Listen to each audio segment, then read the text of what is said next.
Amen. Merci Seigneur. Père éternel, nous voulons te remercier, Seigneur Dieu, pour ta présence au milieu de ton peuple encore ce matin, Seigneur.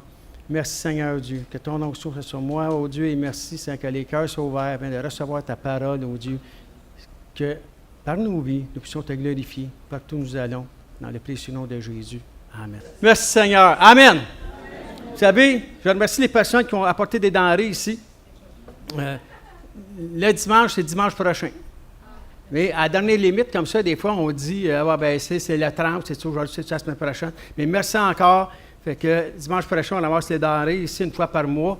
Le premier dimanche de chaque mois, on ramasse les denrées non périssables parce qu'on a un dépannage. C'est pas un comptoir alimentaire, c'est un dépannage alimentaire pour l'Église et même pour les gens de l'extérieur qui arrêtent. Donc, on prend ce que vous apportez et on le donne aux autres. Amen. À la gloire de Dieu. Je veux, auprès de Florence et sa famille, je tiens, c'est pas une excuse, mais que Dieu bénisse cette famille. Parce que ce qui arrive, c'est qu'hier, je n'ai pas pu aller à la fin de deuil parce que c'est moi qui officiais une cérémonie, une funéraille ici. Donc, c'est la raison pour laquelle je n'étais pas avec vous. Mais par contre, que la grâce de Dieu soit sur vous. On a eu, malgré tout que c'était une funéraille, on a eu un très bon temps hier avec l'équipe de louange, les personnes qui pouvaient y être, évidemment. Les gens, les commentaires qu'on a eus, autant pour la louange, le partage, la bâtisse, les gens étaient étonnés de voir comment est-ce que ça pouvait être. Ça parlait à plusieurs. On a eu des gens qui nous questionner. Ça a donné l'occasion de témoigner. Et ça pour vous dire que parfois, la personne qui est à côté de vous, vous pensez que, tu sais, des fois, on ne connaît pas les gens, puis on connaît partiellement une partie de leur vie, mais quand on entend des témoignages comme qu'on a entendu hier, et je vous dis une affaire, Hugues, c'était une personne qui avait toute une humilité. Une personne qui a bâti des choses hyperbares qu'on appelle pour des chambres hyperbares, pour à l'hôpital Sainte-Justine. Et même le médecin qui était ici hier à l'hôpital Sainte-Justine, il me dit, c'est pas rien qu'ici, là. Il dit, c'est à travers le monde. Ça a permis de guérir des milliers d'enfants à travers le monde. Wow. Tu sais, tu t'es testé, on ne sait pas qu'est-ce que le Seigneur fait avec nous. Un, c'est ça, un autre, c'est une autre personne, un autre faisait, moi, non, je fais rien, je travaille dans une usine, mais quelle importance que ça a? Grande importance. Peu importe ce que vous faites, si vous le faites, comme que Dieu veut que vous le fassiez, peu importe ce que vous êtes, je vous garantis, c'est un succès. C'est réussi.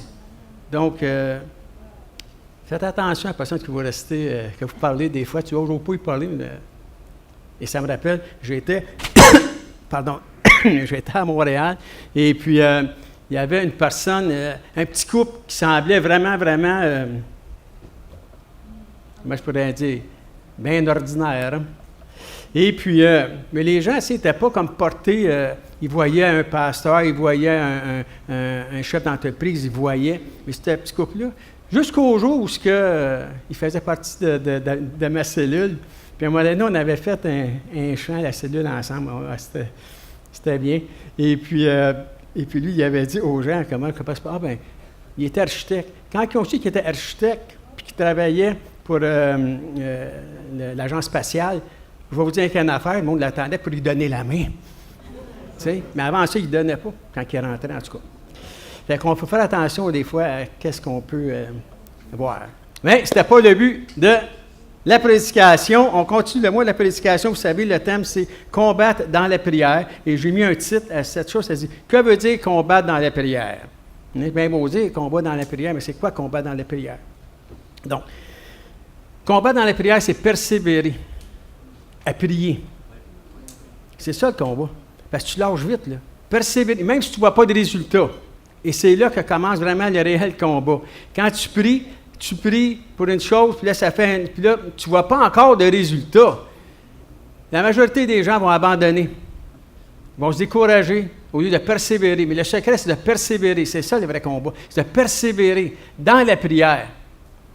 Parce que c'est votre attitude qui va faire de vous, c'est votre persévérance dans le combat de la prière qui va faire de vous soit un vaincu ou un vainqueur. Et je vous garantis, quand que vous faites ça, persévérez dans la prière, et vous allez voir, le chanter ce matin au travers des cantiques, des choses. Donc, Le combat qu'on peut faire dans la prière, un des combats qu'on a dans la prière, c'est quoi? C'est de combattre afin de résister à ne pas prier égoïstement. Qu'est-ce que je veux dire par là? Résister à ne pas prier seulement pour moi. T'sais? Des prières égoïstes qu'on appelle un peu.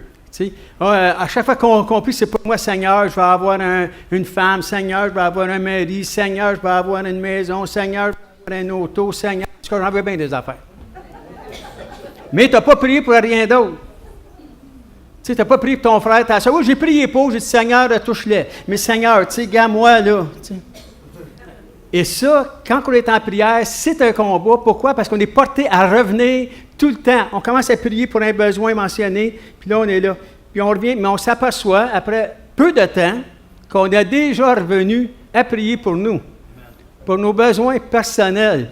On veut être rencontrés. Que les autres soient rencontrés, oui, on le veut aussi, tu sais. Tant mieux. Mais moi, je vais être rencontré, par exemple. Tu sais, ça, c'est... Fait que c'est ça. Et qu'est-ce que Jacques nous dit ici? Jacques, 4e chapitre, le verset 3. Qu'est-ce qu'il nous dit ici? Je t'écris là. Vous demandez et vous ne recevez pas parce que vous demandez mal, dans le but de satisfaire vos passions. C'est ça que ça dit. Des gens, je ne comprends pas ça, moi, ça fait longtemps. Dans le but de satisfaire vos passions. Et ça, c'est une autre affaire. On commence des choses, à un moment donné, je rencontre un couple, je rentre à l'église, je suis à Montréal, et puis je vois un couple qui était là, puis il me dit à moi que je connaissais, et puis ça me fait rire des fois quand je pense, parce que c'était des nouveaux. Puis là, en avant de l'église, j'étais à Sainte-Catherine-Papineau, c'était pas un quartier riche, mais il y avait une bagnole, comme on dit, une Mercedes, mais pas la petite Mercedes, la grosse, là. Silver, là, tu sais, argent, puis shiny, mon ami. Fait que mon frère est là, en question. Il est avec sa femme, puis il dit, as-tu vu mon char? Tableau, oh boy, mère, super, t'es béni, mon frère, tu sais. Il dit, ah, c'est mon char, ça. Fait que fait qu'il dit, on a prié tout à l'heure dessus. Moi et ma femme, Seigneur, je te le réclame dans ton saint nom, Jésus. Fait qu'il dit, je sais pas, je peux m'arriver en sortant, puis gars, des gars, tu sais. Il dit, Dieu, je dois, c'est pas tout à fait ça. C'est pas tout à fait ça. Il prenait pour acquis, mais c'était pas tout à fait ça. Et je me souviens de ce que le pasteur Carbone avait déjà mentionné à un moment donné, je le répète occasionnellement, ça dit, Dieu pourvoit à tes besoins, pas à tes convoitises. C'est ça qui est différent. Le Seigneur pourvoit tous nos besoins. Il sait qu'on a besoin de manger, qu'on a besoin d'être vêtu, qu'on a besoin d'un abri, qu'on a besoin d'avoir une bonne santé. Le Seigneur pourvoit à nos besoins, mais pas à toutes nos convoitises. Et c'est ça qu'il faut faire la différence. Bien souvent, on va avoir des affaires. Une personne, je vais avoir un auto, moi. Puis je cherche un auto, Seigneur, donne-moi un auto. Mais j'ai un auto, Seigneur, là, je vais aller chercher des frères, des sœurs. Ah oui, que ça en vient à pied, d'autres en autobus. Ah, Seigneur, donne-moi un auto. Seigneur, donne un auto. Il va peut-être donner un livre ou deux. Après ça, il passe en avant de l'église. Puis la semaine d'après, il passe en avant, puis il fait salut parce qu'il s'en va dans le nord. Il fait beau aujourd'hui, j'ai un char pour aller me promener. C'est plus pareil. Il a eu son char, son auto. Mais qu'est-ce qu'il a fait avec? Qu'est-ce qu'il fait avec? Est-ce que c'est pour glorifier le Seigneur? Peut-être. Je vais me promener dans les Laurentides et je glorifie Dieu pour la nature. Oui, c'est vrai. Mais est-ce que c'est vraiment ça que Dieu veut? Donc, quand on dit des fois, on dit, ben, c'est spécial. Hein, mais que voulez-vous? Donc, le but de la prière, si vous savez, c'est pour ça que parfois on voit des gens qui vont se promener d'une église à l'autre. D'une église à l'autre. Ils sont ici dimanche, la semaine prochaine, ils peuvent être dans une autre place, dans une autre église, quoi que ce soit. Parce qu'ils viennent, on demande des prières, comme à la fin, on va faire avancer les gens, ceux qui ont besoin de prière, comme qu'on fait à chaque réunion, autant que c'est possible pour nous. Donc, mais les gens viennent et là, ils demandent, Seigneur, je vais avoir ici, qu'est-ce que tu veux que le Seigneur fasse pour toi? Je veux que le Seigneur, il donne son besoin ou elle donne son besoin. Amen. Là, on prie pour. Merci Seigneur. Amen. Amen. Gloire à Dieu. Au cours de la semaine, ils ne l'ont pas. Parfois, au cours du mois, ils ne l'ont pas. Là, vous allez voir ce qu'ils vont faire, c'est qu'ils vont aller dans une autre assemblée. Peut-être que le pasteur là-bas est peut-être plus connecté avec le Seigneur. Tu sais. redemande la même affaire. Ils ne l'ont pas. Ah, j'ai entendu qu'il y avait un prophète. Je vois ça sur Internet. Il y a un prophète à Laval. Je descends à Laval. Mais allez voir peut-être que le prophète. Je vous le dis tout de suite. Je vous le dis tout de suite. C'est pas le pasteur, c'est pas le frère, c'est pas la sœur qui prie pour toi. C'est Dieu qui fait l'œuvre. Si ton cœur est avec le Seigneur, qu'il soit ici ou ailleurs, mais si tu es avec le Seigneur, tu vas recevoir. Ce n'est pas une question de qui a prié, es-tu connecté, il n'est pas connecté, es-tu avec le Seigneur, es-tu proche, l'autre est plus proche, es-tu saint, il est moins saint, peu importe. C'est pas ça. C'est la réponse du Seigneur. Je m'accorde. Avec qui tu t'accordes? Tu es avec moi? Tu t'accordes avec moi, mais pourquoi? Tu t'attends que moi, Non, tu t'accordes avec moi pour que Dieu réponde à ton besoin. Et c'est ça. On s'accorde ensemble. Quand on s'accorde ensemble, on ne fait pas de miracle. Oui, mais tu as prié pour moi, je prié pour elle, elle a reçu, il a reçu. Gloire au Seigneur. Pas gloire à moi, gloire au Seigneur. C'est Dieu qui a fait l'œuvre. Tant mieux. Merci Seigneur, on est là pour ça. Si ça n'aurait pas été moi, ça aurait été un autre il n'aurait utilisé un autre. Ça veut rencontrer ton besoin. C'est pour ça que je dis, il faut faire attention, des fois, les gens, je vais avoir ici, je vais avoir ça. Non, non, non, c'est pas de même. J'ai bien aimé ce que mon frère, le pasteur Basile, a dit la semaine passée. J'ai aimé ça. Quand il a dit, il dit, les gens ne cherchent pas la face de Dieu. Ils cherchent ses mains. Puis j'ai trouvé ça bon. Il dit, c'est vrai, c'est vrai. Les gens, ne peuvent pas vraiment connaître le Seigneur. Ils veulent le recevoir du Seigneur. Et savez-vous pourquoi? Même dans le temps de Jésus, ça existait. Et c'est ce que nous allons voir. C'est dans Jean 6. Jean 6. Je vais commencer. Le verset 22. La foule qui était restée de l'autre côté de la mer avait remarqué qu'il ne se trouvait là qu'une seule barque et que Jésus n'était pas. Il n'était pas monté dans cette barque avec ses disciples, mais qu'il était parti seul. Le lendemain, comme d'autres barques étaient arrivées à Tibériade, près du lieu où il avait mangé le pain après que Jésus eut rendu grâce, les gens de la foule, ayant vu que ni Jésus ni ses disciples n'étaient là, montèrent eux-mêmes dans les barques et allèrent à Capernaum à la recherche de Jésus. Hey, c'est-tu des chrétiens, ça? Sont-tu décidés assez? Il dit, il n'est pas là, on va aller le voir de l'autre côté du lac, nous autres. On embarque dans les chaloupes, puis let's go, on part. Mettez-vous à ramer, ça presse. Là, ils sont rendus l'autre bord. Hey, moi, là, du monde comme ça, on en veut, hein? Tu dis, mais, hey, eux autres, c'est-tu quelqu'un qui cherche le Seigneur, ça? Tu prêtes jusqu'à ça qu'elle dit, regarde, moi, je vais la traverser, puis je vais y aller l'autre bord. Je vais y aller. Mais si on continue, et ayant trouvé au-delà de la mer, il lui dit, Rabbi, quand es-tu venu ici? Et là, ça change la donne un peu ici. Tous ces chercheurs qui couraient après Dieu, la foule, ça dit. La foule courait après le Seigneur, embarquer des bateaux, mes amis, on traverse l'autre bord. On va aller le voir. Beaucoup de personnes. Il va y avoir quelque chose. Elle va aller, Jésus, regarde dans le temps de Pâques, quand il y a un film qui est la moindre populaire, ça retourne à l'Église. Quand il y a un événement, une catastrophe qui arrive, ça retourne à l'Église. Jésus, tu dis, mon ami, le monde sont touchés. Hein? Ici, Jésus dit, Jésus leur répondit, en vérité, je vous le dis, vous ne me cherchez pas parce que vous avez vu des miracles, mais parce que vous avez mangé des pains et que vous avez été rassasiés. Amen. Ça sort de la bouche d'un enfant. Amen. Le Seigneur dit, laissez parler les enfants, sur les roches, je vais parler. Amen. Merci Seigneur. C'est encourageant ça pour les prédicateurs. Ça t'aide. Amen. Gloire à Dieu. Et il répète ici au verset 27, travaillez non pour la nourriture qui périt, mais pour celle qui subsiste pour la vie éternelle, et que le Fils de l'homme vous donnera, car c'est lui que le Père, que Dieu a marqué de son sceau. Et il lui dit, que devons-nous faire pour faire les œuvres, que devons-nous faire l'œuvre de Dieu? Et Jésus répondit, l'œuvre de Dieu, c'est que vous croyez en celui qui m'a envoyé. C'est ça qui est l'œuvre de Dieu. Et si je ne prendrai pas l'autre verset, vous pouvez le lire à la maison, mais là, ça continue. Là, il commence à dire, les mêmes personnes, quel miracle fais-tu? Il y avait reçu, eux autres, qui avaient été rassasiés, nourris, à un tel point qu'ils suivaient partout. Ils étaient prêts à faire des kilomètres pour le faire, pour le voir. Ils ne se rappelaient plus de ça déjà, là. Surtout qu'ils l'ont vu, là. Là, ils ne voyaient pas qu'il y avait, probablement, il n'y avait pas de panier de pain, puis ils ont peut-être dit, ah, quel miracle fais-tu? On oublie vite ce que le Seigneur nous a donné, que ce Seigneur fait pour nous, pour nos familles. On oublie tellement vite. Et c'est ça. Merci Seigneur. Gloire à Dieu. Vous savez, des fois, on prie pour les personnes qui sont tellement centrées sur eux-mêmes, sur leurs besoins personnels. Et je ne dis pas qu'il n'y a pas des besoins criants.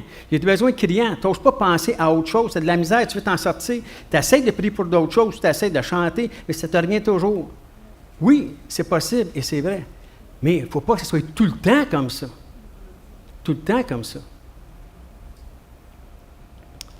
Les personnes, bien souvent, tu pries avec eux, puis ils ne se souviennent même plus qu'est-ce que tu as dit pour eux. Le Seigneur t'a peut-être donné une parole, t'a prié, demandez-leur à sortir ici. Faites-les pas là, pour les rendre mal à l'aise. Mais demandez-leur qu'est-ce qu'il a dit, le frère, la sœur qui a prié pour toi, qu'est-ce que...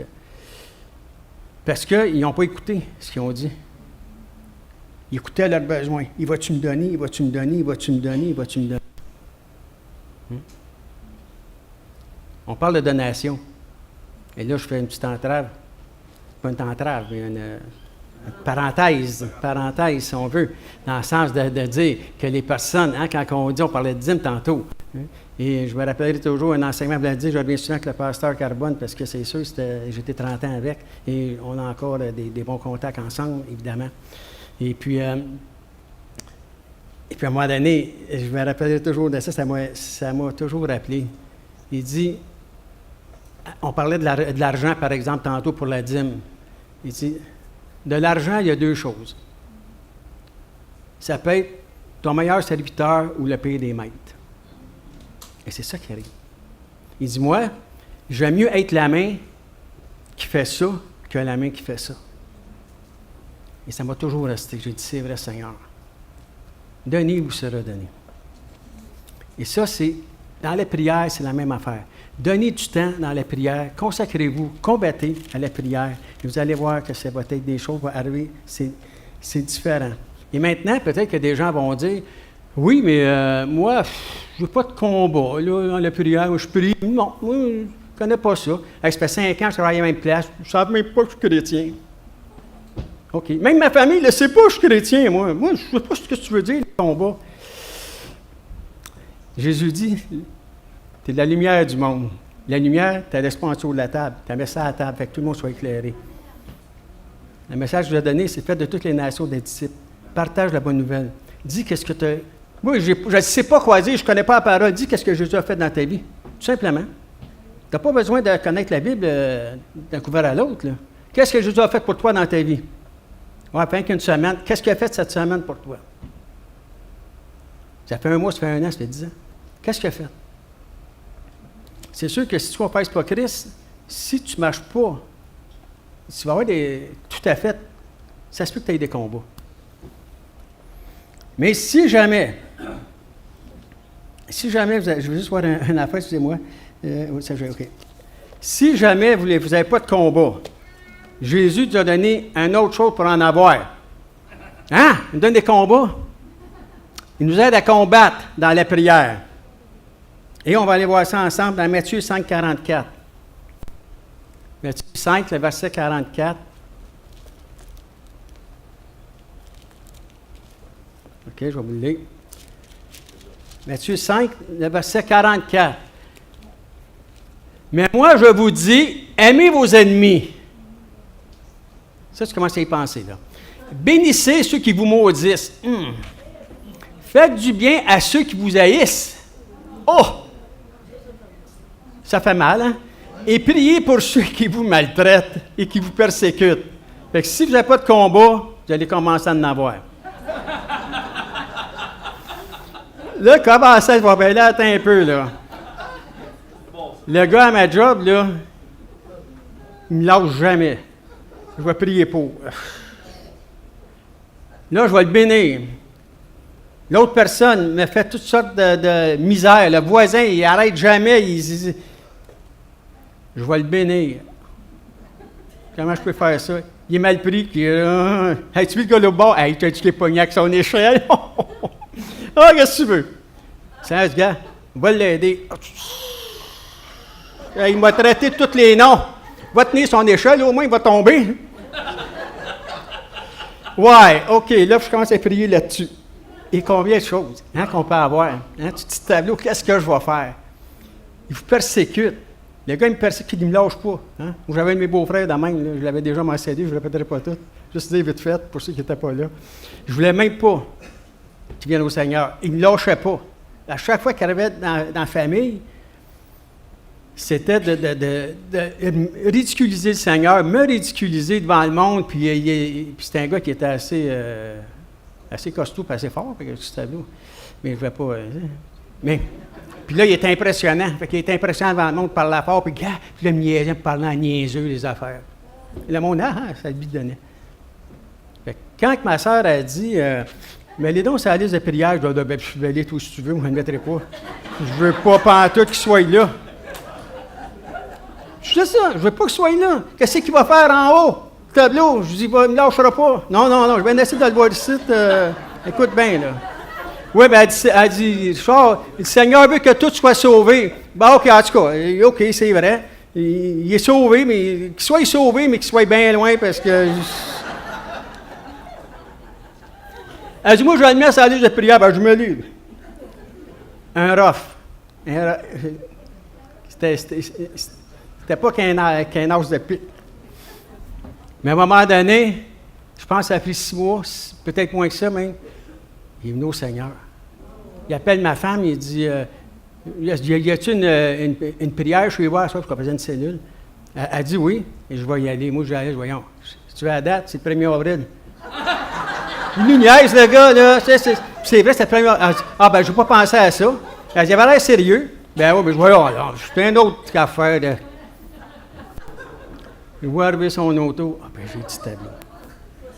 Et ce gars-là, je vous le dis, là, il a accepté le Seigneur, il n'a jamais débarqué du Seigneur. Il a témoigné, parmi une des personnes que j'ai connues, qui témoignait peu importe où ce qui est, puis avec qui que ce soit. Raymond, mon beau-frère, qui est avec le Seigneur aujourd'hui. Mais tableau, qu'est-ce qu'il a fait après à l'Église, puis dans l'Église, mon ami, j'aurais jamais pensé ça. J'aurais jamais pensé ça. Puis le Seigneur a permis que Solange et moi, nous soyons avec lui à son dernier souper, si on veut. Puis il dit, Richard, il dit, lâche pas parce qu'on va se revoir. Je vois où on va se revoir. Merci Seigneur. Mais comment est-ce que ça peut faire? Comment est-ce que je peux prier pour des personnes? Quand Jésus a dit ça, priez pour ceux qui vous persécutent, qui vous maudissent, tout ça, moi je crois qu'il y a des personnes qui écoutaient la parole de Jésus, mais pas juste pour l'oublier, qui ont commencé à le mettre en pratique. Ils ont commencé à attendre et puis on va prier. Tu sais, des fois, tu as des personnes qui te persécutent, là, tu dis, il ne veut rien savoir de Jésus, à quoi bon prier pour eux autres? Tableau, c'est du niaisage. Je ne parle pas de temps à parler avec ça, tu sais. Puis là, mais moi, à cette époque-là, il y a des gens qui ont commencé à prier. Il y a peut-être quelqu'un qui a mis sur sa liste de prière, t'es un peu un grand persécuteur ici, là. Moi, je mets son nom, Saul de Tarse. Saul de Tarse. Le gars dit, es-tu malade, toi? J'imagine, moi, je parle comme ça, là. Qu'est-ce qu'ils ont dit quand il y en a qui... Je l'ai mis, son nom, il y a peut-être des amis à faire comme moi. Mets-le si tu veux, toi, moi, je ne le mets pas, je ne veux pas le voir. Ils ont mis le nom de Saul. Et regardez ce que ça a fait. Acte 9. Pour ça, je vous dis des fois, on dit, ouais, j'ai pas le goût de prier pour elle, pas le goût de prier pour lui. C'est lui que ça, la personne que c'est. On oublie vite comment est-ce qu'on était, nous. Il y en a qui ont prié pour nous. On oublie vite des fois, hein? Excusez-moi, je vais juste... acte 9. Ce sont mes papiers. Bon, OK.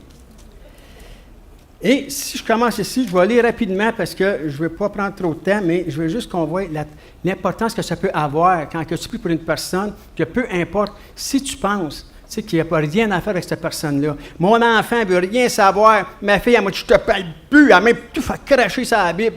Je ne veux plus rien savoir. Et combien d'autres choses qu'on entend. Qu'est-ce qu'on va faire? On va prier pour ton gars, on va prier pour ta fille. Perdez pas de temps. Il a une tête brûlée. C'est tableau. Il n'y a plus rien à faire, là. Tu sais, il est dans la drogue, il fait toutes sortes d'affaires, puis il y a une vie de débauche, puis on va prier pour lui. C'est ça, le combat. C'est prier jusqu'à temps. Le vrai combat, là, le succès de la prière, c'est persévérer dans le combat de la prière jusqu'à l'obtention de la requête. Ouais, mais ça fait longtemps qu'on prie, nous autres, jusqu'à l'obtention de la requête. Lâche pas. Quand les gens priaient, quand Jésus a dit ça, ils n'ont pas eu de suite. Jésus a eu le temps de retourner vers le Père. La persécution était là, de plus en plus grande. Ils n'ont pas lâché. Ceux qui ont, je suis convaincu qu'ils ont prié. Les personnes qui ont continué à prier, à combattre dans le combat, ils ont continué après. Ils ont dit, Jésus est parti. Valeur, hein? Il aurait dû rester avec nous autres. Peut-être qu'il y aurait eu des persécuteurs qui seraient. Tu sais. Ils étaient partis. Ils ont continué. Mais il y avait l'enseignement de Jésus. Prier. Ils ont commencé à prier pour eux autres. Ils ont dit. Et c'est ça que ça dit ici. Cependant, acte 9. Cependant, Saul respirait encore la menace et le meurtre contre les disciples du Seigneur, se rendit chez le souverain sacrificateur et lui demanda des lettres pour la synagogue de Damas, afin que s'il trouve des partisans de la nouvelle doctrine, hommes et femmes, il les amena liés à Jérusalem. Comme il était en chemin et qu'il approchait de Damas, tout à coup, une lumière venant du ciel resplendit autour de lui. Il tomba par terre, il entendit une voix qui disait « Saul, Saul, pourquoi me persécutes-tu? » Il répondit « Qui es-tu, Seigneur? » Déjà là, qui es-tu, Seigneur? Il l'appelait pas Seigneur, mais là, c'était Seigneur. Quand une affaire se passe assez claire là, dans ta vie, là, m'a dit une affaire, tu vois que c'est quelque chose. Seigneur. Et le Seigneur lui dit, je suis Jésus que tu persécutes. Pas persécuter Jésus, lui. Il a persécuté les disciples. Mais pourquoi? Mais pourquoi il persécutait les disciples? Parce que Jésus était en eux. En réalité, Jésus serait haï à cause de mon nom, pas à cause de toi. À cause de mon nom, vous serez haï. Fait que les gens ils persécutaient. Et Jésus que je persécute? Oui, oui. Parce qu'ils persécutaient Jésus au travers des membres du corps de Christ. Et le Seigneur lui dit, lève-toi, entre dans la ville, et on te dira, qu'est-ce que tu dois faire? Les hommes qui l'accompagnaient demeurèrent stupéfaits. Il entendait la voix, mais ne voyait rien. Saul se relevait de terre et quoique ses yeux fussent ouverts, il ne voyait pas, comme une personne qui fait de la soudure, par exemple, qui a un flash. Je ne sais pas si c'est déjà arrivé à quelqu'un ici. Des fois, tu fais de la soudure, tu n'as pas ton masque, ou tu te retournes, tu as un flash, tu peux être 1 jour, 2 jours, 3 jours, les yeux te coulent, ça pique, tu ne vois pas. Donc, lui, il avait vu la lumière du Seigneur. Donc, il ne voyait rien. On l'a pris par la main et on l'a conduit à Damas. Il restait 3 jours sans voir ni manger ni bu, car il avait à Damas un disciple nommé Ananias. Le Seigneur lui dit dans une vision, Ananias, il répondit, me voici Seigneur. Et le Seigneur lui dit, lève-toi, va dans la rue qu'on appelle la droite et cherche dans la maison de Judas un nommé Saul de Tarse qui prie. Il y a rendu qui prie, lui. C'est bien ça que je lis, moi. Saul de Tarse, car il prie, et il a vu en vision un homme du nom d'Ananias qui entrait et qui imposait les mains afin qu'il recouvre la vue. Ananias répondit, Seigneur, j'ai appris de plusieurs personnes tous les mots que cet homme fait à tes saints dans Jérusalem. Et il est ici des pouvoirs de la part des principaux sacrificateurs pour lier tous ceux qui invoquent ton nom. Il me met dans sa peau. Il dit, Seigneur, veux-tu vraiment que j'aille là? Il massacre tout le monde. C'est lui, là, je ne sais pas si tu te souviens, là, c'est Paul, il massacre tout le monde, là. Tu sais, je ne sais pas si tu as tout vu ce qu'il faisait, mais il dit, puis je ne sais pas, moi, j'ai peut-être pas le goût d'y aller. Hein, quelqu'un vous dit ça, hein, il y a un rebelle là, qui casse tout alentour, là, puis Seigneur, vas-y. Ouais, mais je ne suis pas sûr. Pas certain, là, Seigneur, là, je n'irai peut-être pas tout seul. On peut-tu en envoyer un autre, Seigneur? Un peut-être plus connecté encore, comme on disait tantôt. Quelqu'un qui est encore plus proche. Je dis, moi, là, je vais y aller. Puis, il dit, non. Il dit, vas-y. Mais le Seigneur lui dit, va, car cet homme est un instrument que j'ai choisi pour porter mon nom devant les nations, devant les rois et devant les fils d'Israël. Écoutez, tu sais, des fois, on ne veut pas prier pour une personne, mais Dieu, il nous a choisi, il peut choisir n'importe qui. Il a choisi une personne peut-être rebelle, dur, persécuteur, parce qu'il voulait l'utiliser, comme tu as dit ici. Et je lui montrerai tout ce qu'il doit souffrir pour mon nom.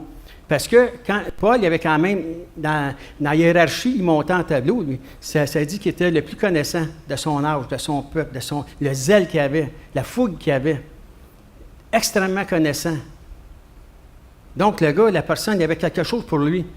Puis là, il va commencer à souffrir. Parce que le monde, là, qui l'adulait, « Hey, toi, t'es bon. Ah, toi, vas-y, Paul, on est en arrière de toi. Puis vas-y. » Puis, ils diront pas ça, là.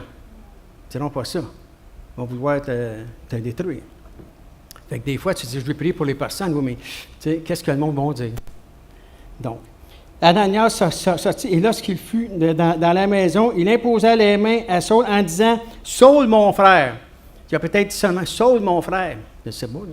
Tu sais, il n'était peut-être pas certain. « Saul, mon frère. » Hein? Il a peut-être dit, hey, Saul, mon frère. Peut-être, je ne sais pas. Moi, j'en mets un petit peu, là. Il a peut-être ben, tu sais, ça toi-même, tu ne sais pas. Il va peut-être dire, attends un peu, là. Saul, mon frère, c'est bien toi, hein? T'sais? En disant mon frère, c'est quand même, tu sais, ça adoucit quand même. Tu sais, le gars veut te sauter sa tête, tu dis, bon, mon frère. Tu sais, le gars chante, mon frère. Ça a l'air fou, tu sais, OK.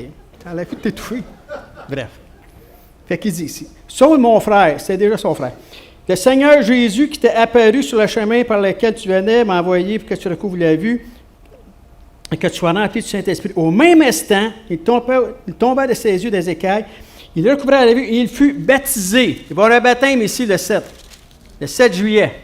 Il fut baptisé. Oh, pas important, baptême, baptisé. Il a reconnu Jésus, il a suivi Jésus, il savait qu'il était pour faire face au public. Il dit, je vais être revêtu du Saint-Esprit, puis je veux vraiment que les gens voient que je suis sérieux. Quand tu te fais baptiser au nom de Jésus, puis que tu conseilles avec le Seigneur, même si les gens mettent de l'opposition, je vous dis rien qu'une affaire, la personne est engagée à reconnaître l'alliance avec le Seigneur. Et après qu'il eut pris de la nourriture, ses forces, retrouvé ses forces, quelques jours avec les disciples, il est resté quelques jours à Damas. Le 29, ça dit, et aussitôt, pas dans 6 mois, après mes cours bibliques, peut-être après un cours biblique, puis 3-4 ans de cours biblique. Je verrai, tu sais, je ne suis pas pour dire n'importe quoi non plus. C'est pas ça qu'il dit. OK, Paul avait de la connaissance dans la loi, vous allez dire. Mais il dit, aussitôt, il prêcha dans la synagogue que Jésus était le Fils de Dieu. Il s'en venait avec des lettres pour venir les chercher, les lier, les emprisonner, les battre. Aussitôt, ça a changé complètement. La prière avait été répondue. Il a commencé à prêcher Jésus-Christ. Imaginez. Ça, c'est une autre affaire. On envoie des personnes comme ça, comme mon beau-frère et d'autres. Des roughs, comme on dit. Des rebelles. Puis qu'à un moment donné, vivent complètement. Puis, pas une semaine ou 2 semaines, là. 10, 15, 20, 30 ans, 40 ans. Jusqu'à temps que le Seigneur vienne les chercher. Complètement transformé. Ça, c'est tout un témoignage. Ça, c'est pour la gloire de Dieu. Ça, c'est pour la gloire de Dieu. Les personnes avaient oublié, s'étaient oublié eux-mêmes le problème, puis tout ça. Ils étaient persécutés. Peut-être qu'au début, le prêtre était Seigneur. Pose ta main, puis coupe à la tête, faites quoi? Ça n'a plus d'allure. Ça n'a plus d'allure. Plus ça va, plus c'est pire. Tu sais? Frappe-les d'une certaine façon. Moi, je vais l'arrêter. Je vais le frapper, moi. Ça, c'est nous autres, la chair. Mais les prières, ils ont commencé à s'oublier. Ils ont un petit tableau. Oui, on va commencer à prier pour. Comme Jésus a dit, ça ne nous tente pas. C'est pas tentant de prier pour ceux qui font du mal. Mais Jésus nous demande de le faire. C'est ça que le combat, là. Commence à combattre. Là, Seigneur, c'est sûr. Ça me prend tout un combat faire ça parce que j'ai beau essayer, puis dans ma tête, il me vient toutes sortes d'idées. C'est pas ça que je ferais, moi. Mais c'est Dieu qui fait l'œuvre. Tous ceux qui l'entendaient étaient dans l'étonnement et disaient, n'est-ce pas celui qui persécutait à Jérusalem ceux qui invoquaient ce nom? Et n'est-il pas venu ici pour les amener liés devant les principaux sacrificateurs? Qu'est-ce que tu fais, Paul? Amène-les! Attache-les, puis enchaîne-les, puis emmène-les, t'es venu pour ça! Maintenant, il commençait à prêcher Jésus-Christ. Les autres étaient à l'envers dans le tableau, là. Cependant, Saul se fortifiait, au verset 22, de plus en plus, et il confondait, les Juifs qui habitaient Damas, démontrant que Jésus est le Christ. Voyez-vous, pour espérer que je dis ça, des fois, tu sais, on veut prier, mais tu dis, qu'est-ce que le Seigneur fait avec les personnes? Qu'est-ce qu'il a fait? Quand il arrive dans les gens qu'on connaît, à notre travail, à notre famille, nos amis, qui voient qu'on a accepté le Seigneur, que notre vie est transformée. On n'est pas parfait, mais qu'il y a une transformation. On commence à être d'une certaine façon. On commence à parler autrement.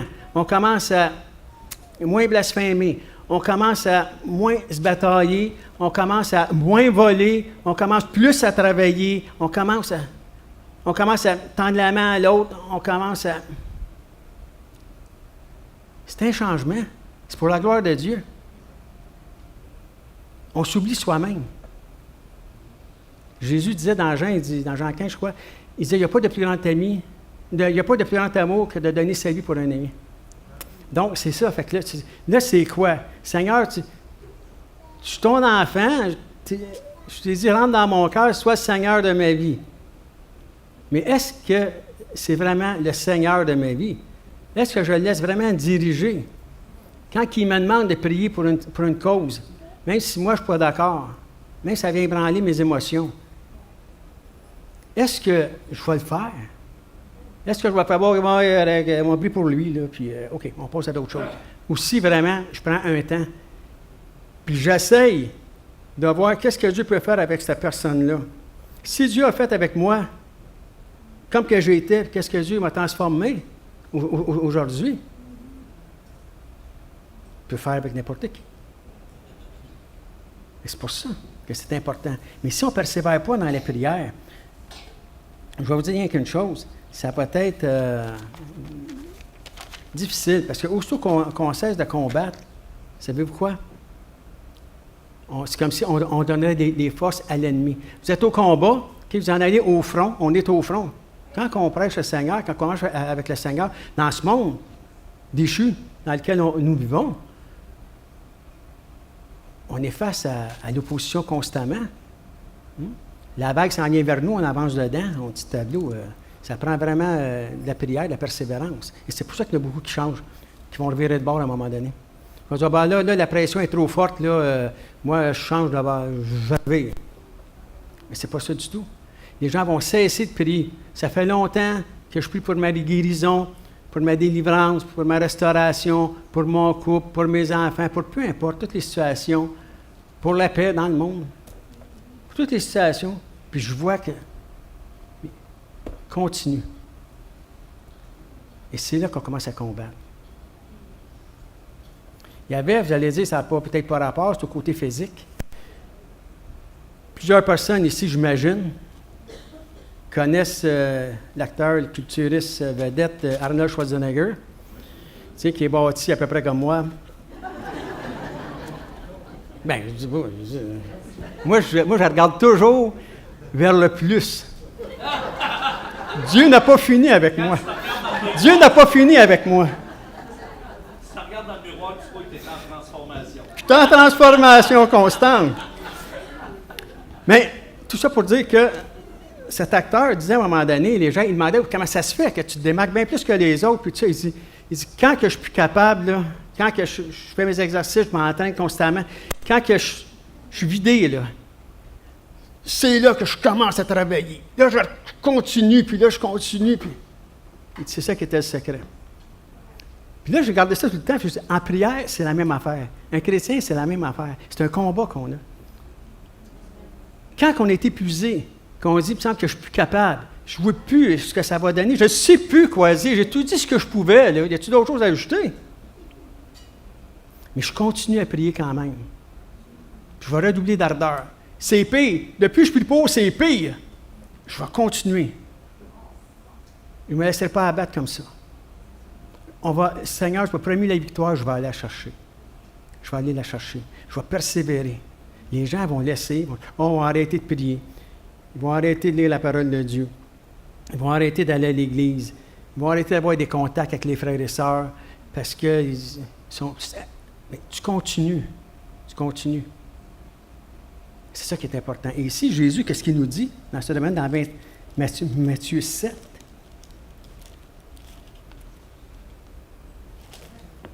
Matthieu 7, il nous donne un exemple ici.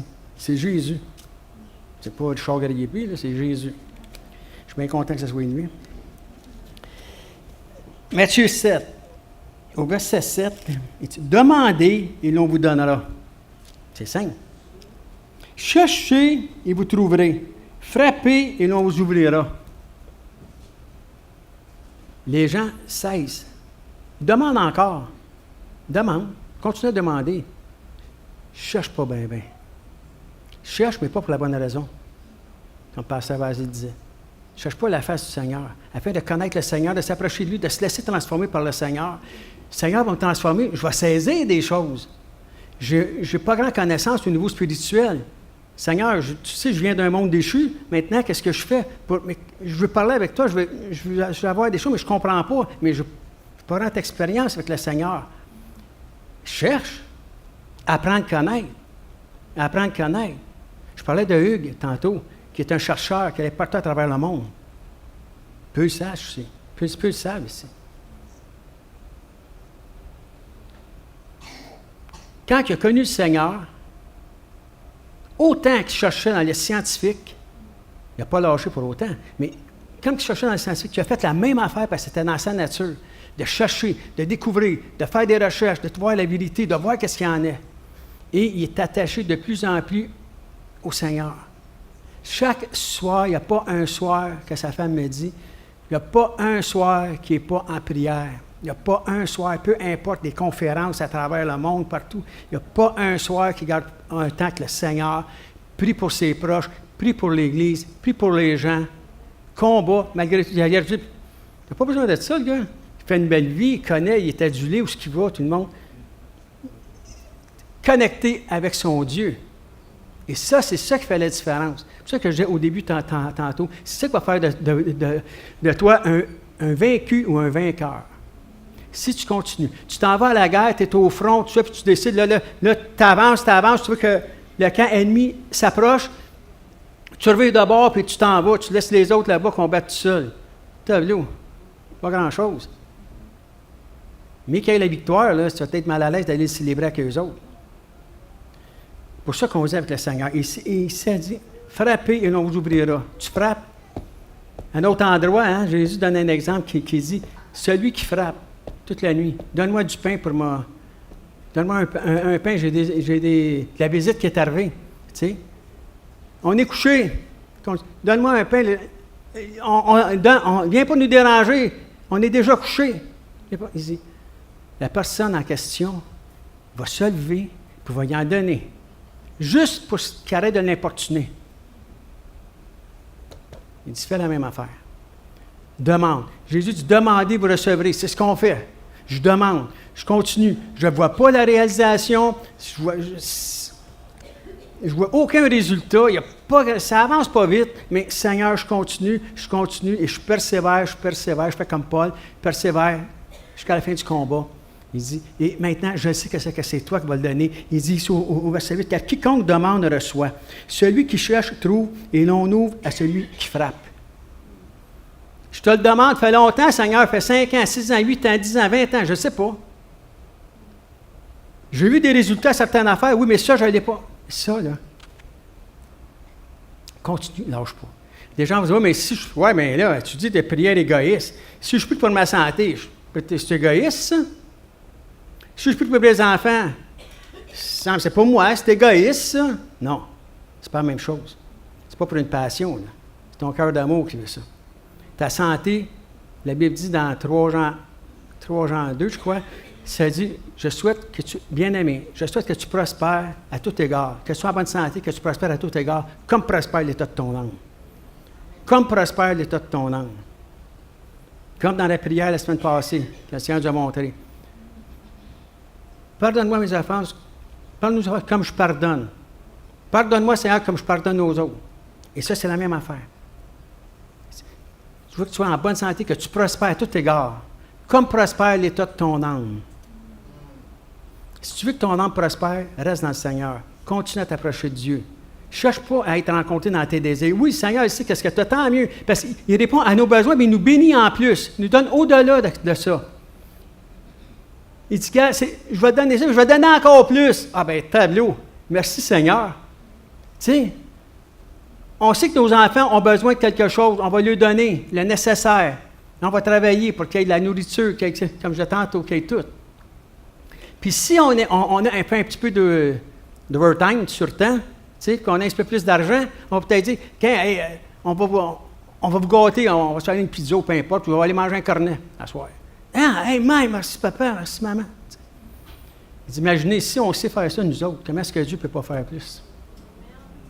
La seule chose, c'est qu'on doit combattre, réaliser que si je marche avec le Seigneur, Dieu va me donner des paroles dans mon cœur, ma connaissance va grandir. Ça dit, approchez-vous de Dieu, il s'approchera de vous. Je m'approche de Dieu, puis je veux vraiment, comme le chant qu'on disait tantôt, je veux vraiment connaître sa gloire, je veux vraiment que sa présence, je veux être dans sa présence, et c'est ça qui est important. Et je vais demander aux musiciens d'avancer, si vous voulez. Et puis, mais vous savez quoi? Comment est-ce que ça peut être quand on dit? Et c'est pour ça que je disais au début, qu'est-ce que c'est? Pourquoi qu'on dit combat dans la prière? Pour ça. Si tu combats, si tu persévères, tu vas l'avoir. Tu vas l'avoir. Il y a une chose qu'on disait, il y avait un jeu de mots qui se faisait avec ça, et ça disait persévère. Tu sais? Si tu perses, tu vas voir. Si tu persévères, continue avec le Seigneur. Va à la prière. Tu as prié pour une sœur, un frère, pour un besoin. Il y a eu une rupture, une division, peu importe. Tous les sujets sont bons. Mais pour votre santé, Dieu ça. Pour vos enfants, je veux que toi et ta maison soient sauvés. Pour un travail, est-ce que c'est... Ben non. Est-ce que c'est terrestre? Ben non. Tu sais, celui qui veut manger, travaille. La parole de Dieu nous enseigne tellement de choses. Et pour ça que ça dit, au lieu d'être centré seulement toujours sur notre besoin, Seigneur, je veux ci, je veux ci, je veux ci, je veux ci. Commencez à prier pour les autres. Il y a une loi qu'elle avait dit, donnez, il vous sera donné. Oublie-toi, prie pour l'autre.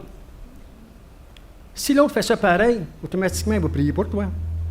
Tu vas être rencontré. Amen. Je termine avec un verset. 1 Jean.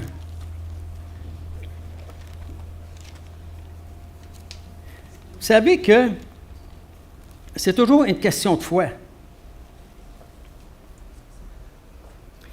Hébreux 11.1 dit que la foi, c'est une ferme assurance. Okay? Des choses qu'on espère. Je l'espère, je veux l'avoir. Une ferme assurance. Une démonstration de celle qu'on ne voit pas. Je ne le vois pas, mais je sais que Dieu va me le donner. Et ici, pour enchérir, en terminant, en conclusion, regardez bien le parallèle que la parole de Dieu fait avec Hébreux 11.1, qui se trouve ici dans 1 Jean 5, 14 et 15, que nous voyons à l'écran. Ça dit ici, si nous avons auprès de lui, cette assurance que si nous demandons quelque chose selon sa volonté, ah, bien, c'est quoi sa volonté? On l'a dit tantôt. C'est de connaître Christ, de grandir dans ses voies, de te laisser transformer par lui, de prendre soin de ta famille, d'être en bonne santé, d'avoir du travail. C'est toute la volonté de Dieu. Prier pour les besoins, rencontrer, aider des gens, quoi que ce soit, c'est la volonté de Dieu. On peut prier pour ça. Pour que l'unité soit dans l'Église, pour que le Seigneur soit, que la parole soit évangélisée dans le pays, ainsi de suite. Beaucoup de tout ce qui est rapport avec le Seigneur.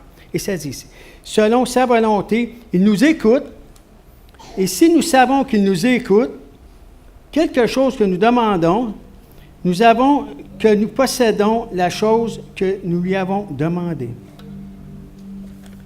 Ça revient à ça.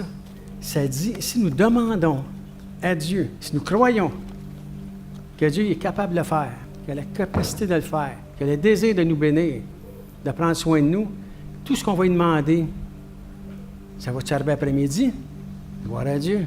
Cette semaine, dans un mois, l'année prochaine, mais ça va arriver. Si vous n'abandonnez pas de prier et de combattre. Amen. On va se lever si vous voulez. Merci Seigneur. Je vais faire une prière. Je sais qu'il fait chaud, tout ça, et les gens. Je vais faire une prière. Mais après cette prière, je vais demander aux gens qui veulent continuer à frapper, à cogner, à persévérer, ou à avoir tout simplement que Dieu les fortifie dans le sens de continuer à combattre ou commencer à combattre. Ils n'ont peut-être jamais combattu en prière pour voir un résultat à leur prière. Vous avancerez en avant, l'équipe de prière va être avec nous. Philly qui m'accompagne fortement, toujours en prière. Je lui ai dit tantôt, c'est moi qui prêche, mais on est deux parce que lui il me soutient en prière tout le temps quand je prêche. Merci Seigneur, que Dieu te bénisse. Amen. Mais il va y avoir une équipe de prière ici, je vous le dis. Soyez à l'aise. Venez ici, priez et croyez que Dieu va le faire. Amen. Père éternel, merci encore une fois, Seigneur Dieu, pour ta parole. Seigneur, bénis chacune des personnes qui sont ici. Oh Dieu, raccompagne-les, Seigneur. Accorde-les un bon jour, Seigneur, encore une fois, en famille, entre amis. Seigneur, merci, Seigneur, de les garder en excellente santé spirituelle, physique, Seigneur, intellectuelle, pour voir leurs besoins, que ta paix et que ta joie soient avec eux. Seigneur, qu'ils marchent dans ta bénédiction au nom précieux de Jésus. Amen et Amen. Soyez bénis, puis on se voit dimanche, et ceux qui veulent avancer. Merci, Seigneur.